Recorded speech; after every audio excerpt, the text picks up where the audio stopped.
clap yet. So, well, thanks for having me. This may be the first time I've actually filled an entire room, which is pretty impressive to me, so thanks for everyone for coming out. As Ann said, I was going to start with a little history about the flooding, talk about what our plan was to address the flooding, and then let you know where we are today. So to start with a little history, we are in the Tiber watershed. It's a 4 square mile watershed.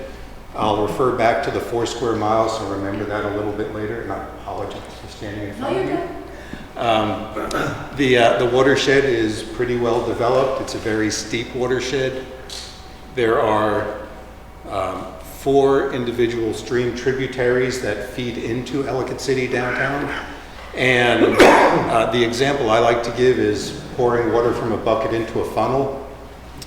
If you have a funnel, which is what all those streams are doing to the top of Main Street, and I asked you to pour a bucket of water in, but I didn't tell you how long you had to do it, you could probably pour that water in and not spill a drop. If I gave you a minute or 30 seconds to pour that bucket into the funnel, that's kind of what happened when we had the big 2016 and 2018 storms. A lot of water, but a very short period of time for that water to get through Main Street, or in theory, it was supposed to get around Main Street, but it didn't. Ellicott City has a history of flooding. The Ellicott brothers built downtown in this location to harness the water, to harness the stream for their mills. Made a lot of sense back there when the entire watershed wasn't fully developed. What we're seeing is that there's a history of flooding, a timeline of major floods. I'll point to the dates that are in yellow, or I'll compare the dates in yellow and white. The dates that are in white, or the years that are in white, is where the Patapsco River flooded and the water backed up into Ellicott City. More like a bathtub effect. There wasn't a lot of velocity of water running through the town. More recently, we're seeing what we call top-down flooding. That's where, and those are the yellow years, and that's where there's just so much water falling within the watershed that it's basically shooting down. It's got that funnel effect. The water's not backing up from the Patapsco, it's coming from upstream. In July 2016, actually 9 years ago, it seems like yesterday to some of us, but we had close to 6 inches of rain in a couple hours.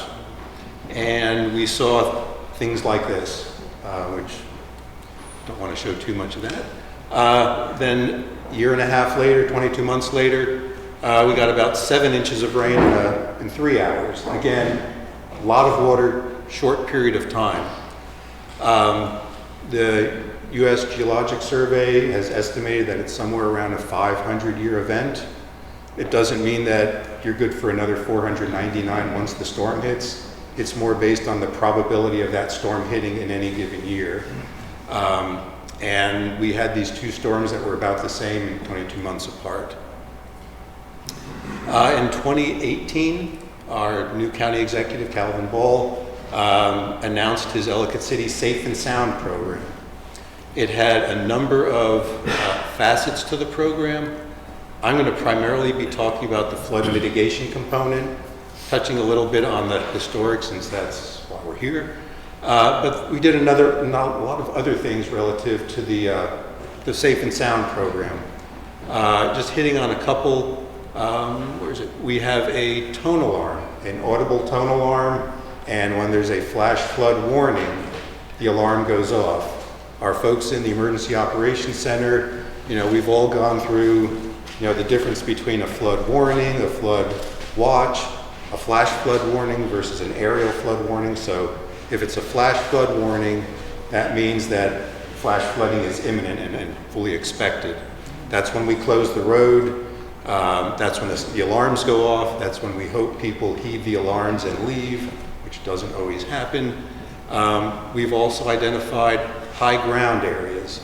Since we've got 4 streams coming in, we're not exactly sure which of those 4 sub-watersheds is going to get most of the water.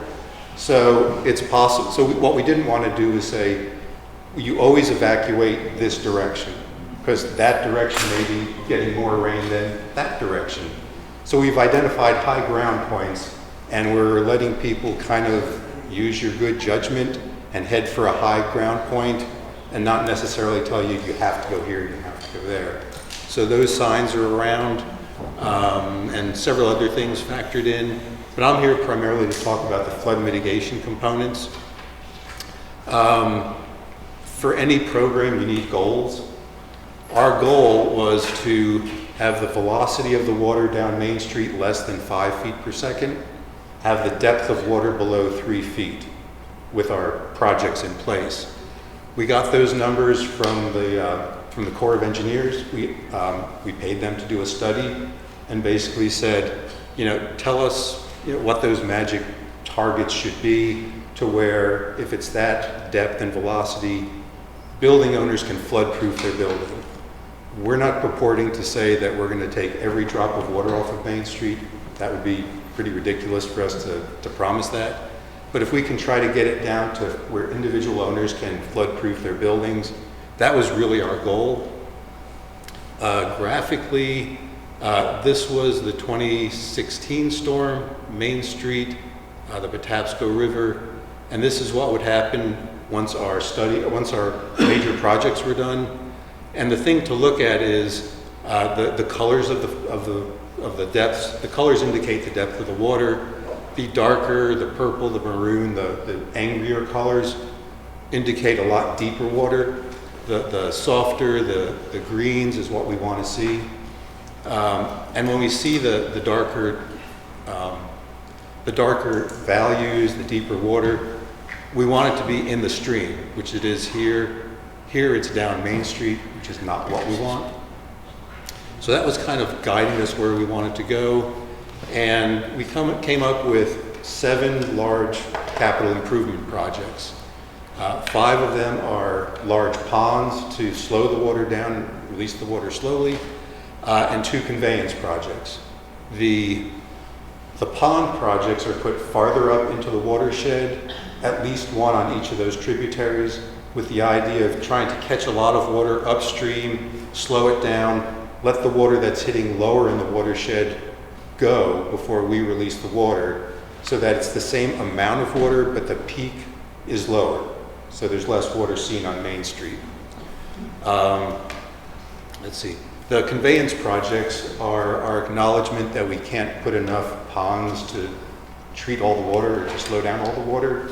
At some point, we just have to get the water out of Dodge, get it under the city, get it around, just get it down to the Patapsco River.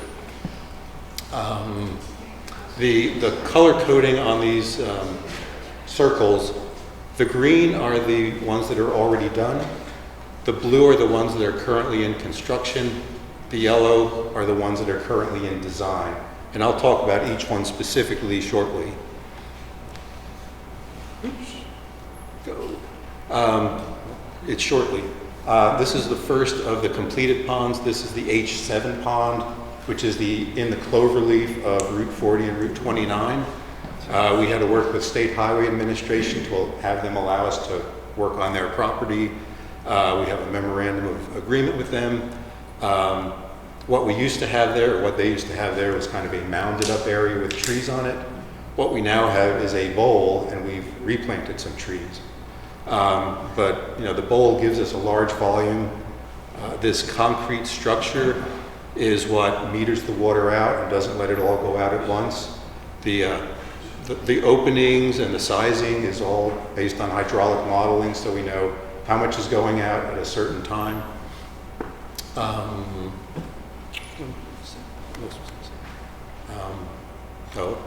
Move on to the next one. I forgot what I was going to say. The next one that was constructed and completed was a Quaker Mill Pond. That's Rogers Avenue. Again, we've got the large outlet structure. We've got the large storage volume. I know what I was going to say.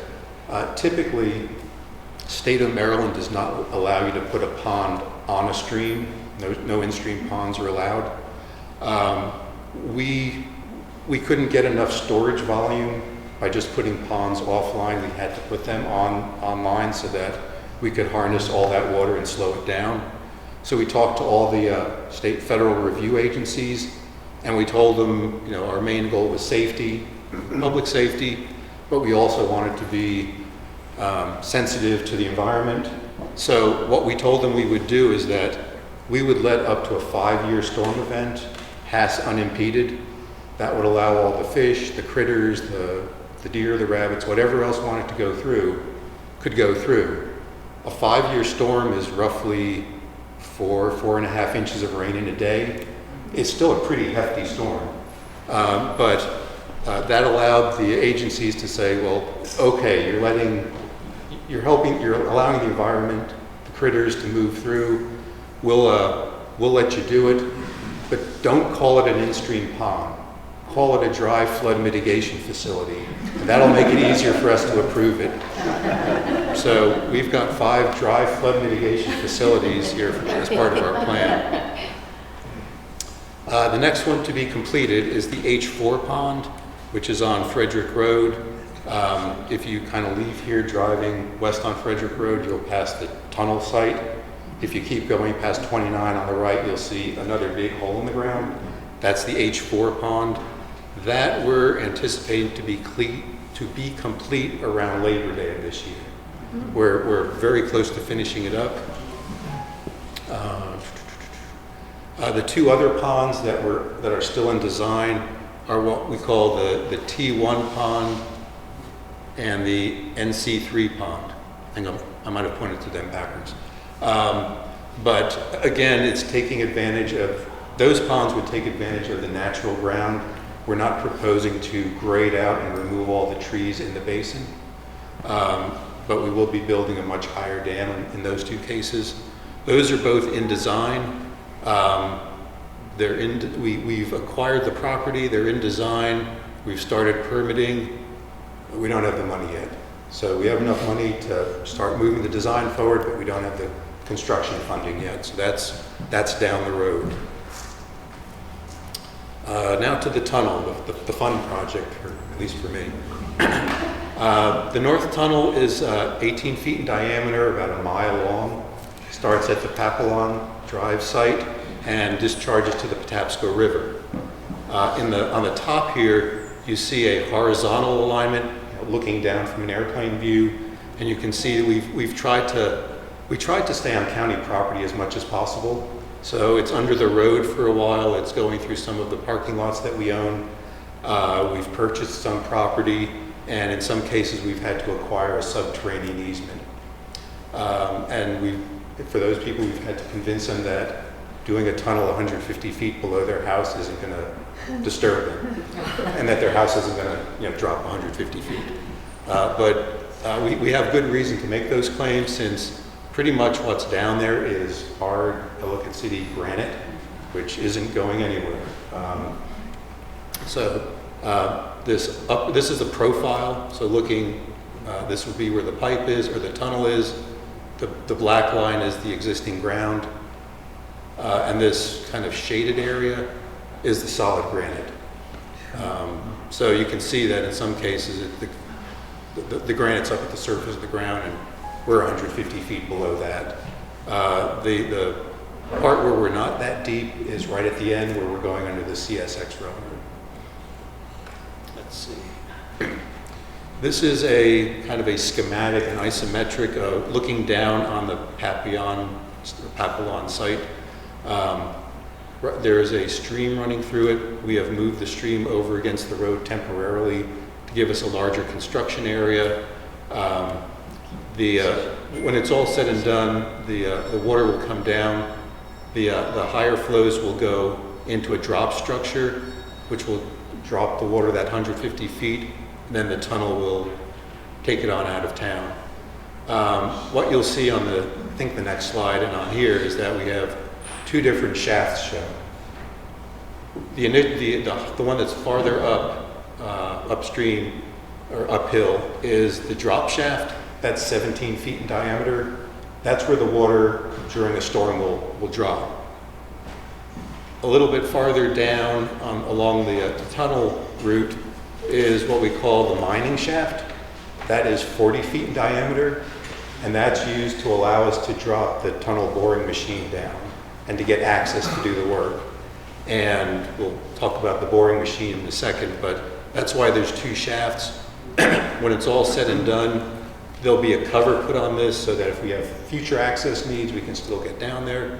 But then we'll be, vegetating this area, and you'll see the concrete drop structure, but you won't see as much as what you're seeing today as far as bare ground and stuff.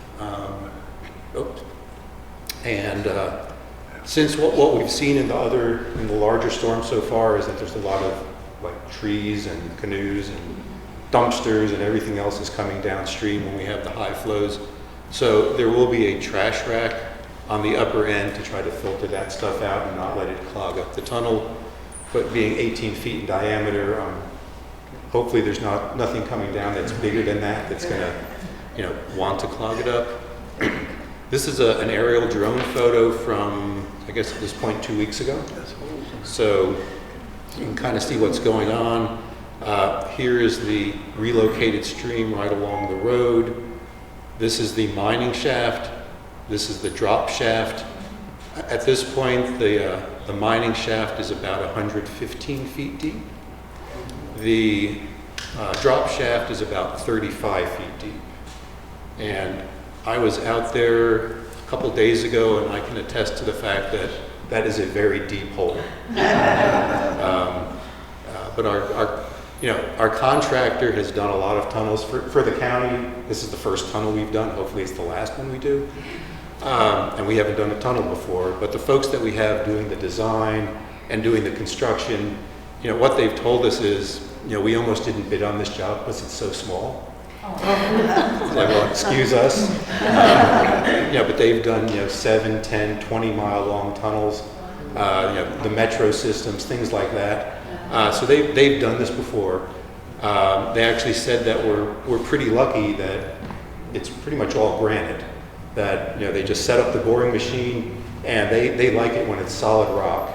What they don't like is when it's sand, when it's soil, or it goes from rock to sand to rock to soil. They just like it to be one material. Solid rock is great. They know what they're getting into. We've done all kinds of geotechnical borings, so they know the strength of the rock. They know everything about the rock that you'd ever want to, you could imagine. So they've got this all figured out.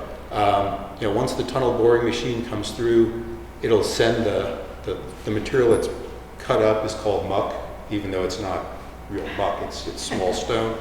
But that'll be lifted up here, emptied out over here, and the trucks will just pick it up, and there'll be trucks going on a continuous basis. I think there's three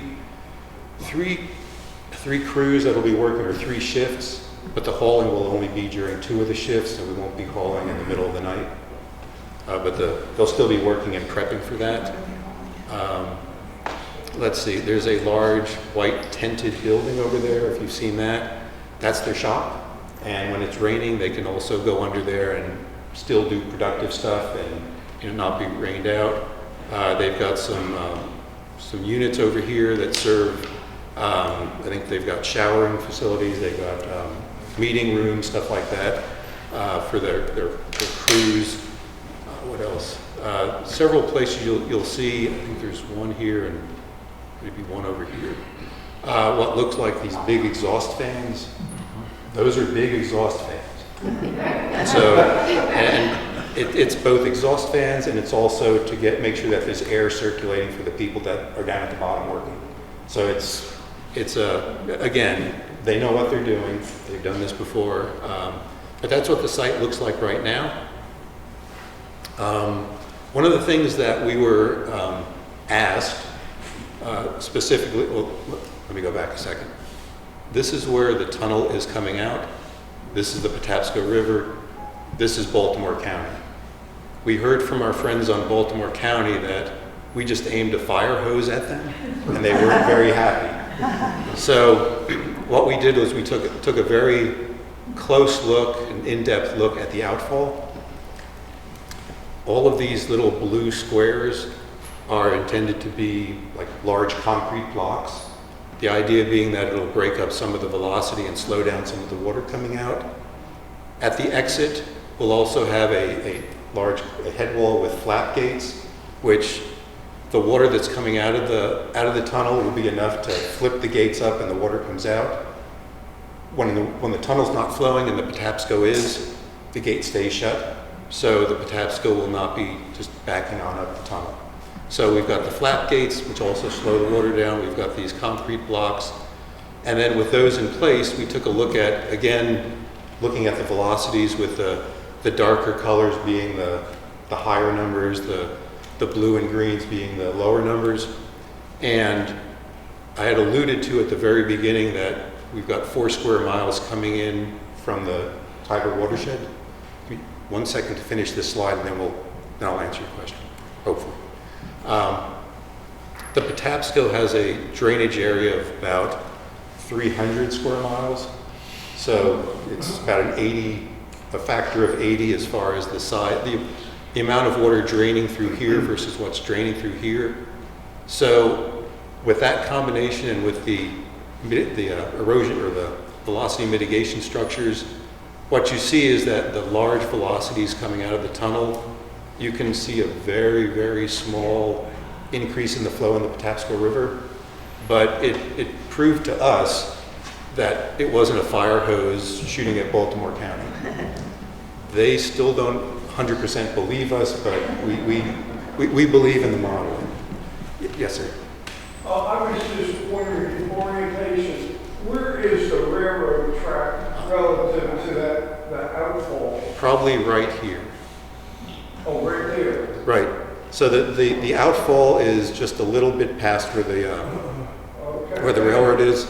If you, I don't know if you've seen recent construction down by parking lot D.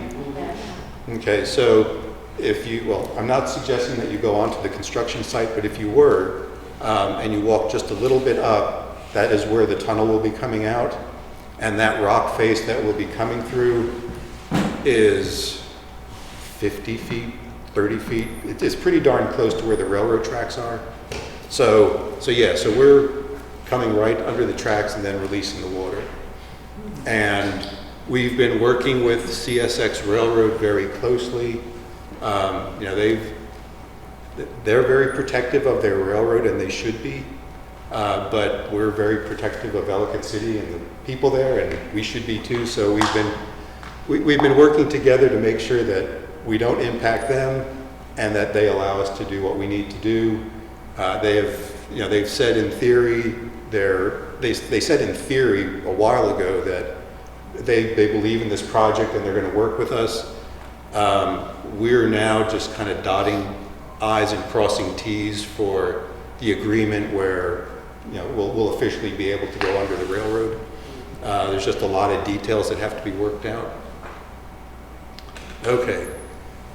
So the tunnel boring machine, I stole this from the groundbreaking for the tunnel, but the county held a contest and Rocky won. Yeah. So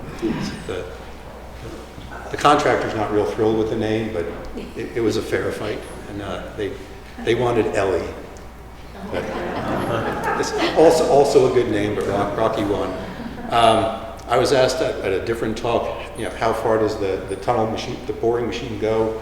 And it'll go about 65 feet a day. It's probably going to take longer to drop the pieces, place the pieces down into the hole and put the machine together. It's about 300 to 400 feet long, and the mining shaft is 40 feet. So if you do the math, it's not fitting down unless we take it apart and put it back together down below. So what I was told is that the machine is currently in Ohio. They've rebuilt it, they've put it together, and I think they're in the process of starting to take it apart. It's probably going to be 50 or so semi-trailers coming with all the parts. And they asked, so where can we park them?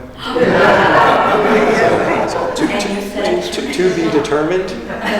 We're working on that. Yeah. So it's probably going to take longer to put the pieces down in the ground, put it all together, than it is to actually run it down to the Patapsco. So when is the machine coming? This fall. And so far they're on schedules, but I don't think they gave us an exact date, but this fall we should be seeing lots of trucks coming in. Yeah. Where will the muck go? Most of it, if not all of it, is going to the Savage Quarry, so that they can reuse the stone. It's nice stone. It's just going to be, it's not going to be big enough for us to really use. So we didn't specify where it was going to go. We specified that it was the contractor's responsibility to take it somewhere that they could legally and with permits dispose of it. And they made a deal with the Savage Quarry, and the Savage Quarry is going to repurpose that stone, break it up into different sizes, do what they do at a quarry, and it'll be reused. Okay, before I hit the next slide. So the next slide is a video that basically will explain how the tunnel boring machine works. So we were testing it before, so hopefully it's loud enough but not too loud. So here goes. TBMs range in diameter from 3 to over 14 meters. The front of the tunnel boring machine consists of a rotating cutter head in which disc cutters are mounted. As the cutter head turns, the disc cutters roll when they make contact with the rock face. Buckets in the rotating cutter head scoop up mud from the bottom of the tunnel. As the cutter head rotates, gravity pulls the mud from the buckets and deposits the excavated material onto a belt conveyor inside the main beam. The muck is then transferred to the rear of the machine for removal from the tunnel. In addition, Robbins hard rock cutter heads are significantly deeper than the industry standard, further enhancing the rigidity of the structure and rock cutting efficiency. The force which thrusts the cutter head into the rock face is provided by multiple propel cylinders which are mounted to gripper shoes. The gripper shoes are firmly anchored in place by gripper cylinders, which push the shoes outward against the tunnel wall with tremendous force. The gripper shoes provide the reaction space for the propel cylinders. A TBM boring stroke is completed when the propel cylinders are fully extended. At this point, the TBM must be regripped. To do so, the cutter heads must stop rotating. Then, rear legs are lowered to support the machine's weight so that the gripper shoes can be retracted from the tunnel wall and pulled inward. The propel cylinders are then retracted, which advances the gripper carriers and shoes. The gripper cylinders extend the shoes outward, once again anchoring them against the tunnel wall. Finally, the rear legs are retracted and boring can resume. The floating gripper system created by Robbins using a sliding trunnion mount allows... I didn't do that. Oh well. That's pretty good. That's amazing. I don't remember it stopping that abruptly before. Is there a person actually down there running that machine? I think so. And it may be more than one. I'm not 100% sure. Okay, so that's the tunnel. That's our big project. Probably the next biggest project is what we call the Maryland Avenue Culverts Project. It's a shorter tunnel, but it'll be, right now we're looking at two 10-foot diameter pipes that will start approximately where the Phoenix used to be. Will go between the two B&O museum buildings and discharge out into the Patapsco River. That's about 250 feet long as opposed to the mile-long tunnel. That project is currently about 65% design, moving forward, again, working with CSX because we have to go under the railroad. The other thing to point out here is during the storms, or back up, when we didn't have storms, the buildings that were literally over the stream were kind of neat. When we had a real big rainfall, they weren't real neat and they were an impediment to the flow coming down. And in some cases, the flow won and took out walls and took out windows and took out floors. Another part of our overall safe and sound plan is removing the backs of those buildings to free up that area for water to flow when the water gets high. I think the only caveat to that is one building that was one of these, might be this one, that's a 3-story building, so we took off the 2nd story. So they still have a third story, but not the second. A lot of that work is done.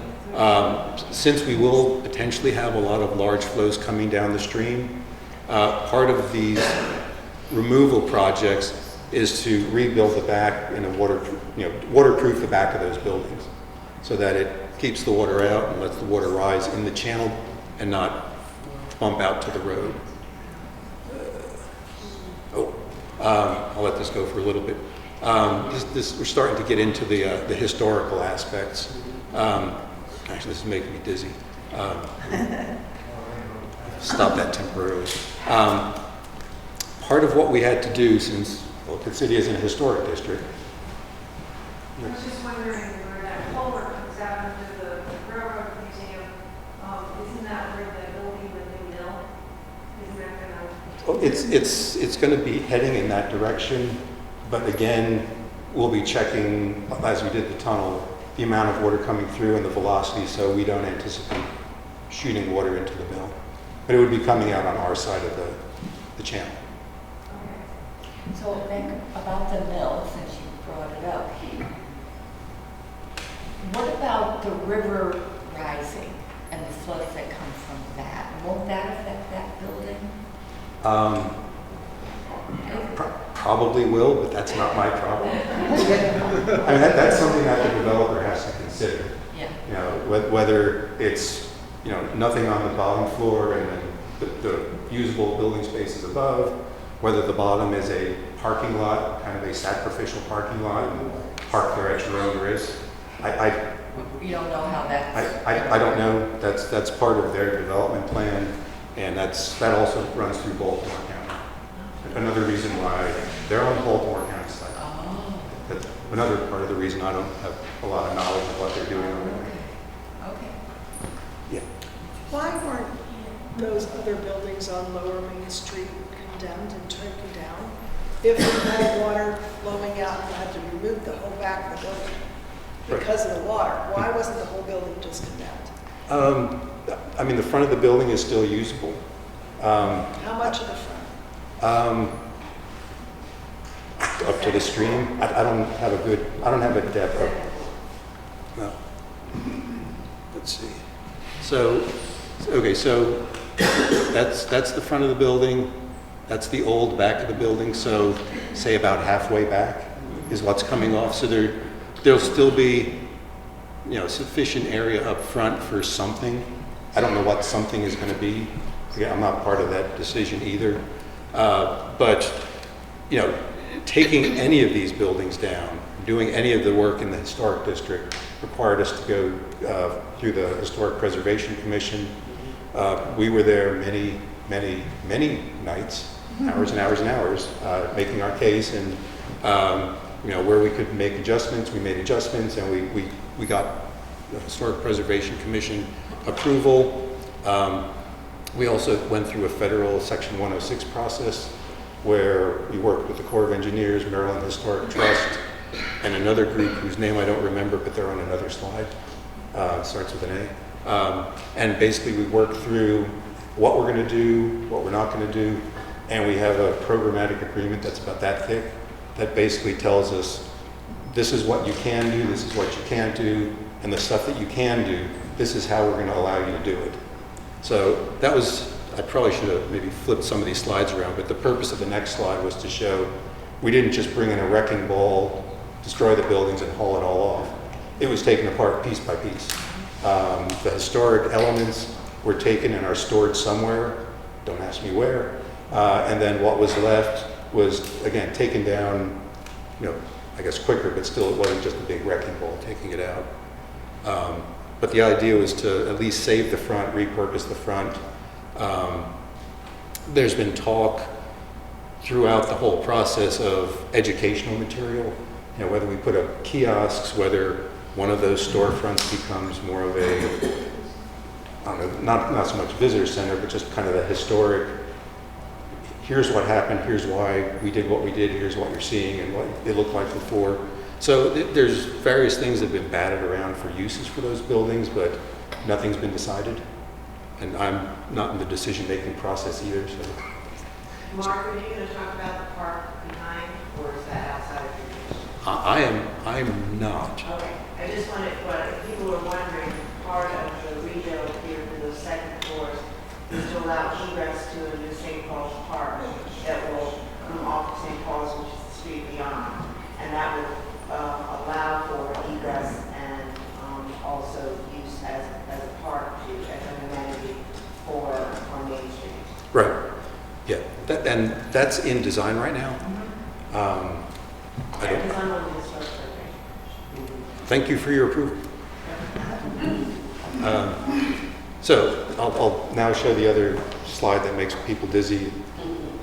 Using this photo or slide over here, where would the 18-foot tunnel come out in relation to what we're seeing there? It probably down here.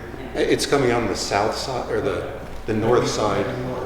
Yeah. So where parking lot B is, head north another 100 feet, 150 feet-ish. That's where the tunnel comes out.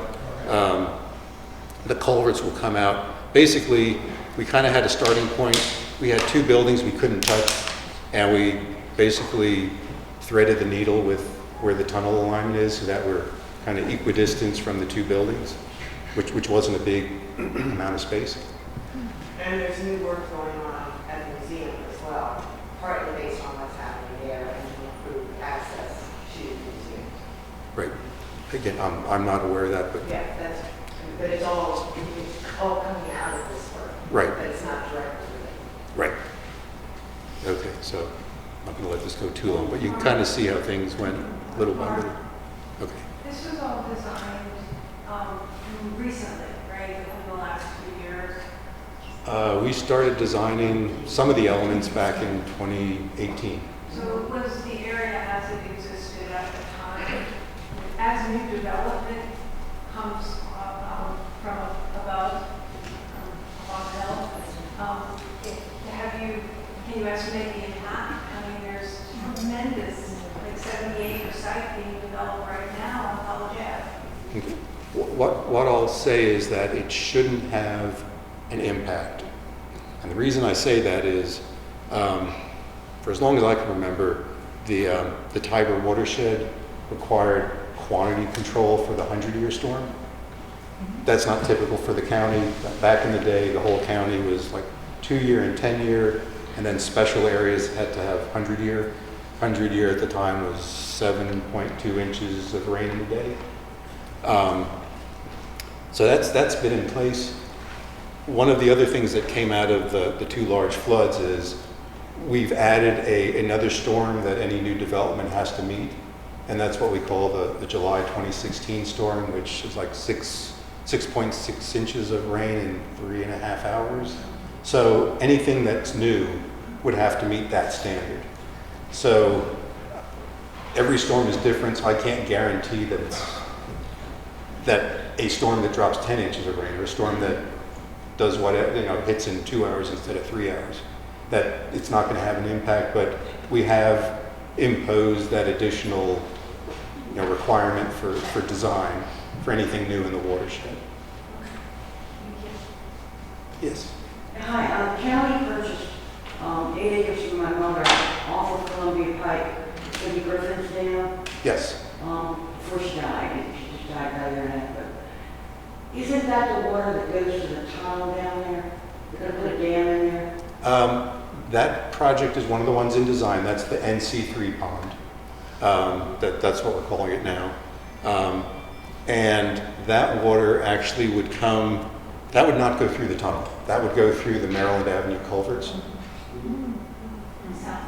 If that makes any sense. And the reason, I grew up in that house that they're going to take down. But when I was growing up back in the 60s, before I knew your comment, the county came through and purchased along the stream up where this property is, along that 8 acres in the neighborhood. They put in the water and sewage for all the mill up there. And we were on well water at the time, so my parents didn't take the water out of the ditches. Debbie's County. When they put that through there, the stream, they never maintained it. For a good number of years, I lived at the top of a dead end street, could hear them. For many years after they purchased it, the county would take up some equipment and go along the stream down there that goes to Ellicott City or to this area, and they would keep it clean because they purchased the right of way for it, for the water and sewage. And then after so many years, I can hear when my kids are growing up, I can hear they'd be down there for a week right at the bottom of the hill. They stopped cleaning it. And when they stopped cleaning it, it took the barn that was down that property by the stream that we had growing up with Tony in it. That's a lot of the trouble. And then, of course, now I think we check streams every 72 hours or something after the storm. But they stopped cleaning it even though the county owned the right of way. I believe in my heart that is why Ellicott City flooded. And I was here for 72. That if they keep the streams still have to be maintained because of the other houses, and if they ever do one of those little stop grades again, no matter what they build and put in, I think we might have the same problem. And by the way, my house flooded in 18, and I've been there 40-some years now. But because of new houses taking out the storm drain on the street at the bottom of the hill. So I still have a problem where I live. But the county, where that dam's going, I didn't know if that went to that tunnel or not. That's why I was curious. It goes to the Maryland Avenue culverts. Thank you. Sure. This is a cross-section through the buildings, just to show that this is, I guess, Main Street. This is the part of the building that would remain. This is the back that we'd be removing. And what you can't see too well is basically up to the bottom of the red line is where that's the available area for water to flow.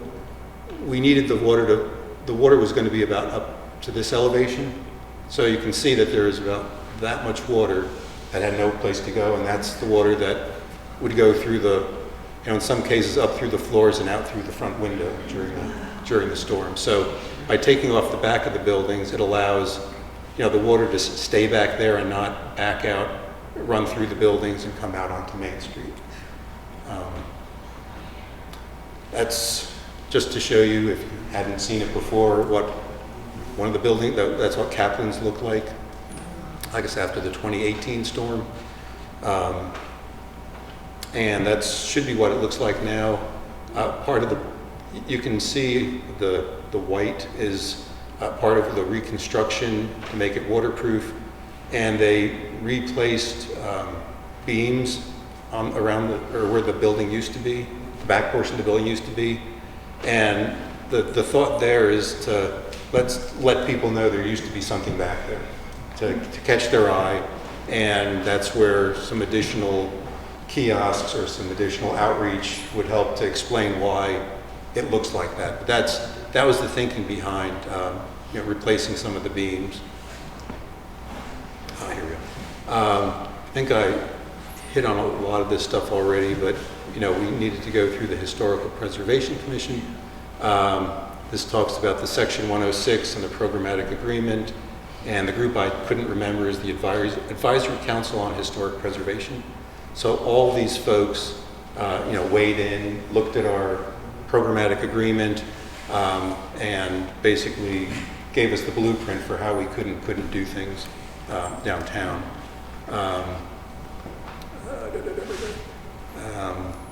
I think that's pretty much it for that one.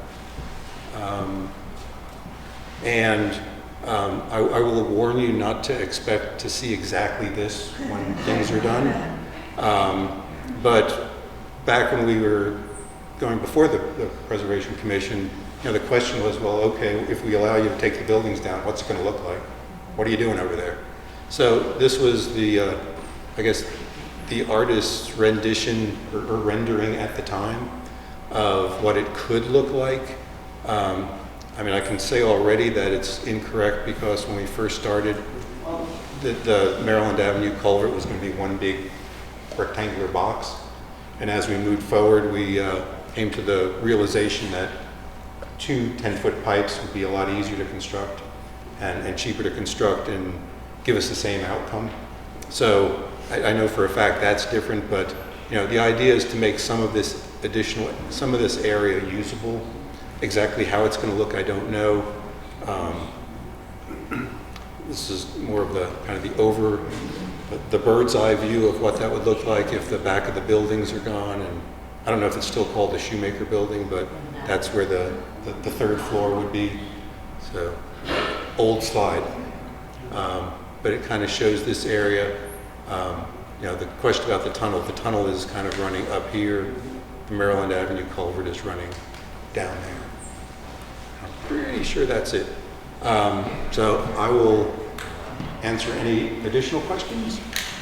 Oh my gosh.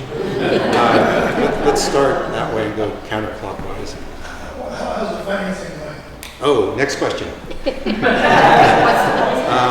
It's going slowly. The financing for the overall program is a combination of county funds, federal funds, and state funds. Probably the biggest one chunk of outside funds is a $75 million WIFIA loan that we got from EPA. But we've gotten a little bit more from the feds, and we've gotten a fair amount of money from the state. Our state delegation has been very, very good about singing our praises and the need for funding. So we've gotten a combination of low interest loans and flat out grants from the state. We're still not there. We're still looking for money. Every year I apply for more loans and more grants until they tell me to stop. But right now we've got enough to finish the tunnel, and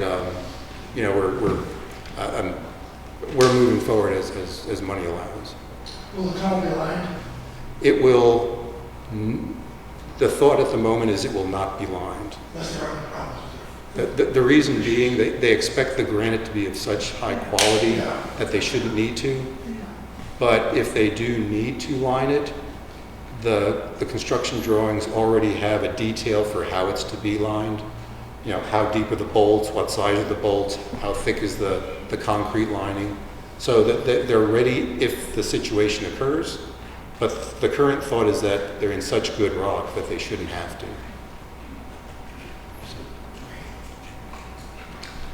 Oh, there are a lot more hands. Yes, sir. Yes, this is truly a gigantic project. It's 18-foot diameter of the tunnel, 1 mile long. My question is this been undertaken other places in the country, or is this Ellicott City or?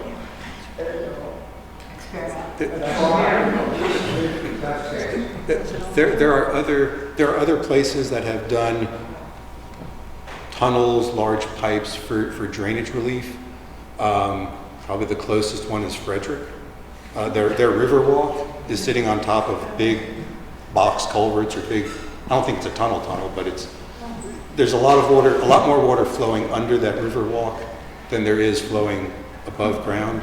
So they've done something there. We had people suggest at the very beginning that we should do something like that. Frederick is like this, Ellicott City is like this, so it really wouldn't have worked. But there are places that do large conveyances underground. Yes, ma'am. So 2 questions about CSX. Dotting I's, crossing T's, we've been hearing that for a very long time. Is it? What do you think? Oh, we're making the pen strokes. That's how close we are. And the second question is, with these gates or whatever that are coming out of the tunnel and into the Tapestry, if you have an event, which has always been my concern, if you have another Agnes event where you have a hurricane with sustained rains and the Tapestry rises to such an extent, and then it's also coming from above, how do you keep it from? Will it back up in the tunnel? What do you think will happen? I won't be here when that happens. Our modelers took that into account. Yeah. They look at the backwater from the Patapsco. Yeah. If it's at this elevation and we're discharging this much water, Right. what's going to happen? So that's all been taken into account. If we get a big hurricane that drops water in Carroll and Baltimore County and the Tiber branch gets like ½ inch of rain, the Patapsco will not back up through the tunnel, but it'll sure come up under the trestle and Right. get Main Street. But all that's been factored into the calculation. Hi, I'm Drew Roth. I was on the Historic Preservation Commission. Thank you. You were addressed like that at the meeting, so I didn't recognize you. That was a while ago. So with respect to the culvert, Okay. the culvert goes between the warehouse and the train station, the V&M Museum. What it goes under is not empty space. It has the base of the historic turntable. And that's part of the integrity of the site, and it's very unique.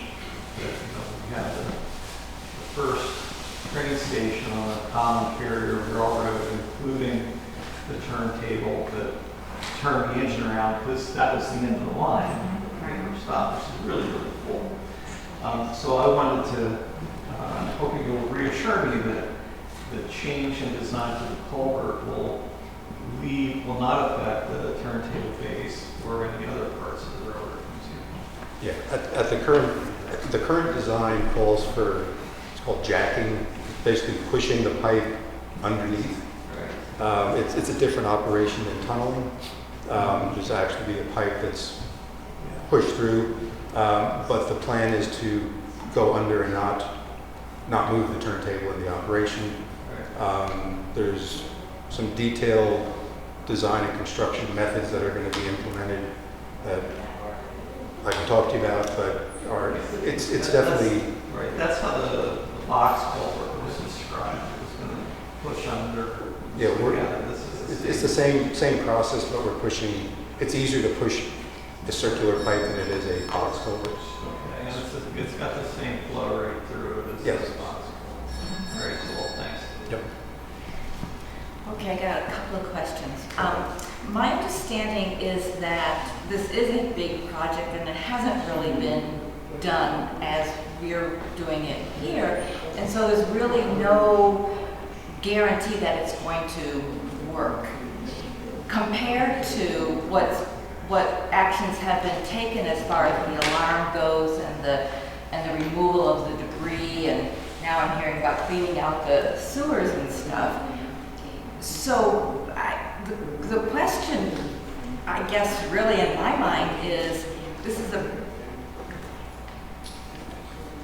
since we don't really know how it's going to work, and even the engineers have said this is a bigger project than they've ever done in this situation, and we have these other mitigation to keep people safe, right? So I guess I'm wondering, in your mind, how much does the tunnel contribute to keeping people safe as opposed to these other mitigations? And then the parallel question is, in all those discussions, what are the safety precautions when the river rises? What do you do? Let me start with the first question, Okay. which is, first question was? Oh, about how much additional protection do we get how from the much does tunnel the tunnel compared to the other Yeah. mitigation? Gotcha. Yeah, to keep people safe. Yeah, so the tunnel has the largest positive impact relative to the seven capital projects. So it's going to do more than the others if you just look at each one individually. But you kind of need to look at all of them at the same time, and that's how it's modeled, because the ponds in the upper area are slowing the flow. So each one is contributing to how much water is coming down. So if you look at each project in a vacuum, it may not look like it's doing much, but when you look at it as a bigger picture, all parts are working together to get the appropriate flow down to the tunnel, and then the tunnel is sized based on that amount of flow.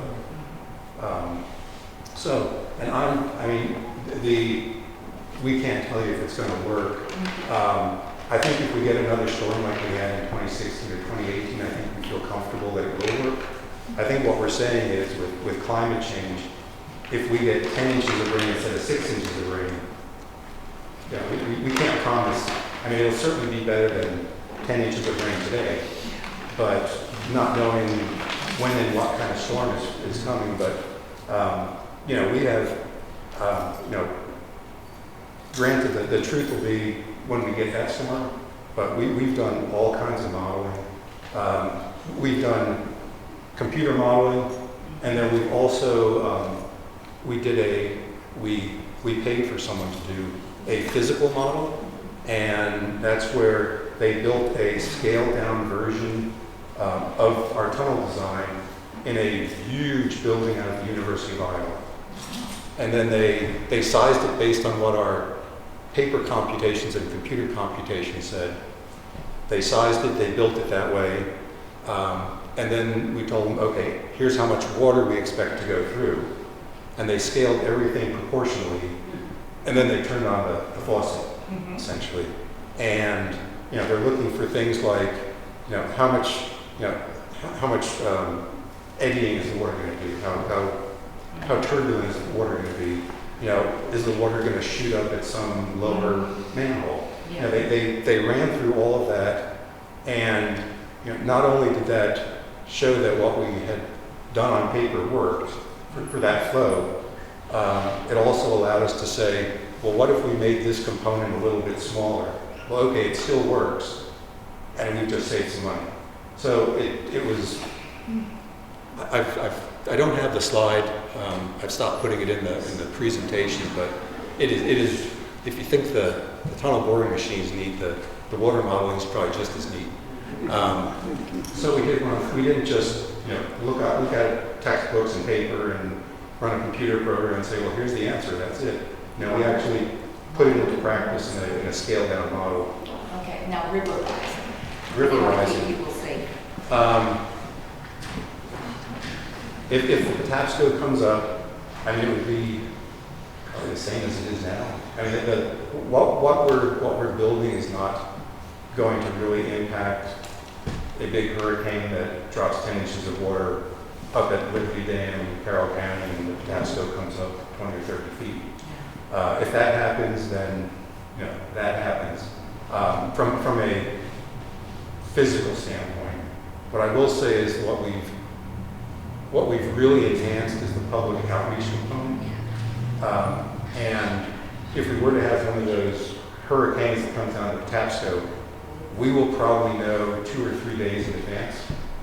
And there's plenty of time to evacuate, you know, get people out. What happens with the top-down storms is we have like a half-hour notice or an hour notice. Right. So, you know, quite honestly, if there's a hurricane coming, probably a week before, our emergency management folks and myself are on calls with National Weather Service. And every day they say, okay, we think it's going this way. Okay, we think it's going that way. Well, it seems to be dissipating, or it's picking up steam. And as the days get closer to the potential event, we're meeting twice a day. We have a hotline, a direct line into National Weather Service. You know, if you see the back in the good old days, you see the crawlers across the bottom of the TV that say Howard County, such and such. They then went to, I think it's eastern and western Howard County. You see it separated. You now see historic Ellicott City. I mean, it's actually broken out as a separate thing that they look at specifically, and they work with our emergency management folks to keep us prepared. It was 2 nights ago when we had the big storm, which was a big storm, but not compared to the 6 inches of rain. You know, I was able to, and my staff is able to, on our phones and on our computers, thanks to Ron, we have TV, and we can see visually what's happening. We've got stage gauges that tell us how deep the water is, rain gauges that say how much is falling, strategically located. So we can remotely see how much it's raining, how high is the water, and then we can visually see what's going on. And with that, you know, Main Street gets closed down, the tone alarms go off.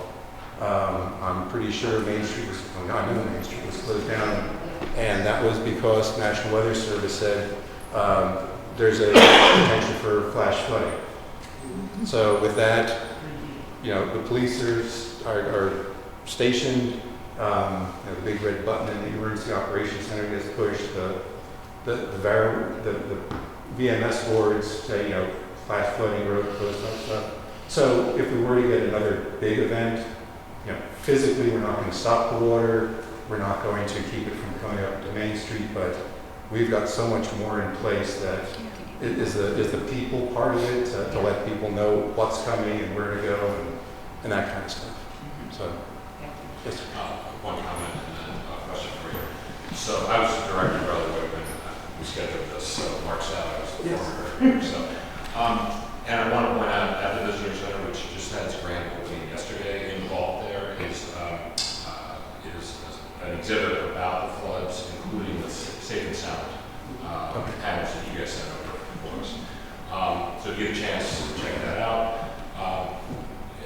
The question I have though is, with these recent like heavy rains and stuff like that, is there any evidence that those big retention ponds have helped? I'm glad you asked. Because what we've heard, third hand, fourth hand, is you built those big ponds, it rained like all get out last night, and they never filled up. What's the deal? You wasted the money. The kind of rains that we've been getting, while it's a lot of rain, we got, I think the other night we had a little more than 1.5 inches in like an hour-ish time period. That's not how we designed those ponds. We designed those ponds, I had said we designed it for up to a 5-year storm to just pass through. Right. What we got the other night was less than a 5-year event. Theoretically, we're getting them like every couple weeks, but if you look at the math, it doesn't reach the same proportion as a 5-year storm. So when you'll see the large ponds filling up, that's when you probably want to, get the life preservers out and, get out of the way. Those are going to be the big storms, the really big storms. They're the insurance policy should we get another 6 inches of rain in a couple hours. And are there other plans to build other retention ponds like that? There's five proposed, 2 built, 1 should be finished this fall, around Labor Day-ish, and then 2 are in design. And there's 4 different tributaries that come in, and we put at least 1 pond in each tributary. Yeah, so and we also have posted cameras and staff gauges on the Quaker Mill and H7 pond, so that we can see, what's it doing? Because 9 times out of 10 the storm happens at night, and I'm not necessarily going out with a big flashlight looking, but we've got the cameras, we've got lights set up, and actually I saw a graphic yesterday, the hydrograph, the storm that went through, was probably under what we call a 2-year design storm. So I think the water came up a foot or 2. So it did what we expected it to do. It's kind of setting expectations. If it were to have filled up the other night, I'd say then we made a mistake, or something got clogged because it shouldn't have. So if that gives you any better feeling. Yes.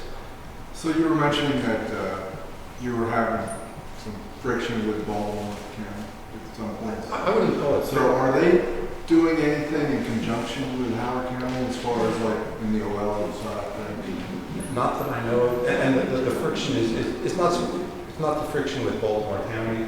It's the people who kind of live and have their businesses right on the other side of the river, Right. saying, well, okay, now I see this 18-foot diameter thing coming. That's right. Well, I remember back in 2018, I was downtown right when it started.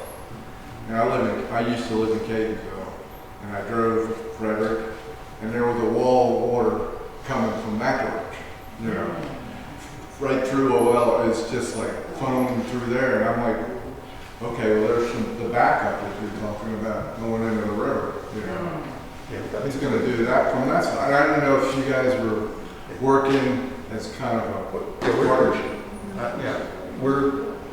They're responsible for this. Okay. There's really, that flow is factored in whatever computations we've done, Right. that water would be factored into what's coming down the tap. So we factored it in, but I just remember I could barely get back to Cape Cod. I don't have, I had trouble getting to the Emergency Operations Center to do my job. And Okay, I think we're gonna break the official recording and everything here. And we want to give respect to background sign, especially Mark's for coming out and doing